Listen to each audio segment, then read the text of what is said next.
বিশ্বের সবচেয়ে পাতলা আর হালকা এক ডিভাইস। ফ্ল্যাগশিপ এই ট্যাবলেট এনেছে হুয়াওয়ে মেটপ্যাড প্রো ম্যাক্স। ডিভাইসটির ডিজাইনের কারণেই উঠে এসেছে আলোচনায়।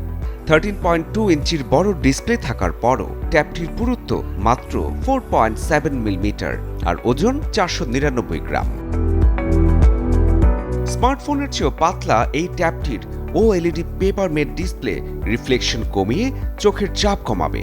144 হার্টজ রিফ্রেশ রেট এবং সাথে আছে ডিমিং প্রযুক্তি, যার ফলে ভিডিও বা গেমিং কিংবা এডিটিং সবই হবে আরও স্মুথ। স্লিম ডিজাইনে হুয়াওয়ে দিয়েছে 66 ওয়াট ফাস্ট চার্জিং সহ 10,400 মিলি অ্যাম্পিয়ার ব্যাটারি। পিসি স্টাইল মাল্টিটাস্কিং, গ্লাইড কিবোর্ড এবং এম পেন্সিল সাপোর্ট সুবিধা ল্যাপটপের বিকল্প হিসেবে কাজ করবে। অপারেটিং সিস্টেম হারমোনি OS 4.3 সাথে 50 মেগাপিক্সেলের ট্রু 2 কালার ক্যামেরায় হবে 4K ভিডিও। 12 মেগাপিক্সেলের সেলফি ক্যামেরা আর সিনেমাটিক সাউন্ডের জন্য আছে 6টি স্পিকার ও 4টি মাইক্রোফোন। নীল ও স্পেস গ্রে রঙের এই ট্যাবলেটের দাম বাংলাদেশি টাকায় 2 লাখ টাকারও বেশি। শরীফুল হক, চ্যানেল 24।